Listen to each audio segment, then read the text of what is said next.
ক্বালা রাসূলুল্লাহি সাল্লাল্লাহু আলাইহি ওয়াসাল্লাম, রাসূল সাল্লাল্লাহু আলাইহি ওয়াসাল্লাম বলেন, তাকুনুন নুবুওয়াতু ফীকুম মা শাআল্লাহু আন তাকুন। তোমাদের মধ্যে নবুয়ত থাকবে যতদিন আল্লাহ চান। সুম্মা ইয়ারফাউহুল্লাহু তাআলা, এরপর আল্লাহ তা তুলে নেবেন। সুম্মা তাকুনু খিলাফাতান আলা মিনহাজিন নুবুওয়াহ, এরপর প্রতিষ্ঠিত হবে নবুয়তের আদলে খিলাফত। মা শাআল্লাহু আন তাকুন, তা থাকবে যতদিন আল্লাহ চান। সুম্মা ইয়ারফাউহুল্লাহু তাআলা, এরপর আল্লাহ তা তুলে নেবেন। সুম্মা তাকুনু মুলকান আদান ফাতাকুনু মা শাআল্লাহু আন তাকুন, এরপর আসবে যন্ত্রণাদায়ক বংশীয় শাসন, যা থাকবে যতদিন আল্লাহ চান। সুম্মা ইয়ারফাউহুল্লাহু তাআলা, এরপর আল্লাহ তা তুলে নেবেন। সুম্মা তাকুনু মুলকান জাবরিয়াতান ফায়াকুনু মা শাআল্লাহু আন ইয়াকুন, এরপর আসবে জুলুমের শাসন, যা থাকবে যতদিন আল্লাহ চান। সুম্মা ইয়ারফাউহুল্লাহু তাআলা, এরপর আল্লাহ তা তুলে নেবেন। সুম্মা তাকুনু খিলাফাতান আলা মিনহাজিন নবুওয়াহ, এরপর আবারও প্রতিষ্ঠিত হবে নবুয়তের আদলে খিলাফত। সুম্মা সাকাত, এরপর রাসূল সাল্লাল্লাহু আলাইহি ওয়াসাল্লাম নীরব হলেন।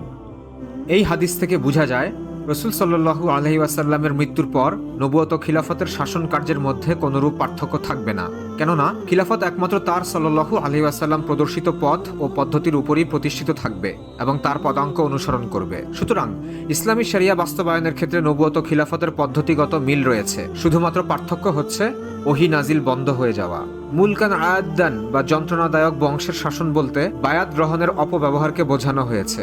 এর মানে হচ্ছে জোর করে বায়াত নেয়া এবং নিজের বংশের মধ্যে তা সীমাবদ্ধ রাখা। খুলাফায়ে রাশিদার সময় যেরূপ সন্তুষ্ট চিত্তে বায়াত গ্রহণ করা হতো, তার পরিবর্তে তখন উত্তরাধিকার সূত্রে বায়াত হস্তান্তর করা হতো। শুধুমাত্র বংশীয় শাসনের কারণে যারা খিলাফতকে বাতিল বলেন এবং একে রাজতন্ত্র হিসেবে গণ্য করেন, তারা হাসান রাদিয়াল্লাহু তাআলা আনহুর ব্যাপারে কি বলবেন? কেননা আলী রাদিয়াল্লাহু তাআলা আনহুর ইন্তেকালের পর হাসান রাদিয়াল্লাহু তাআলা আনহু 6 মাস খলিফা ছিলেন। খলিফার ছেলে খলিফা হওয়া যদি রাজতন্ত্রের কারণ হয়, তাহলে হাসান রাদিয়াল্লাহু তাআলা আনহু তা শুরু করেছেন, মুয়াবিয়া রাদিয়াল্লাহু তাআলা আনহু নয়। কিন্তু ইতিহাসে কেউই হাসান রাদিয়াল্লাহু তাআলা আনহুকে এই অভিযোগে অভিযুক্ত করেননি। এটি চূড়ান্তভাবে প্রমাণ করে দিচ্ছে যে খলিফার ছেলে খলিফা হওয়ার কারণে খিলাফত রাজতন্ত্র হয়ে যায় না।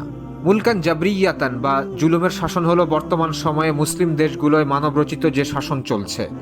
কেননা আল্লাহ সুবহানাহু ওয়া তাআলা জালেমদের একটি বৈশিষ্ট্য বর্ণনা করে বলেছেন, বিসমিল্লাহির রহমানির রহিম, ওয়া মান লাম ইয়াহকুম বিমা আনজালাল্লাহু ফাউলাইকা হুমুজ জালিমুন, আর যারা আল্লাহর দেয়া বিধান অনুযায়ী শাসন করে না তারা জালিম।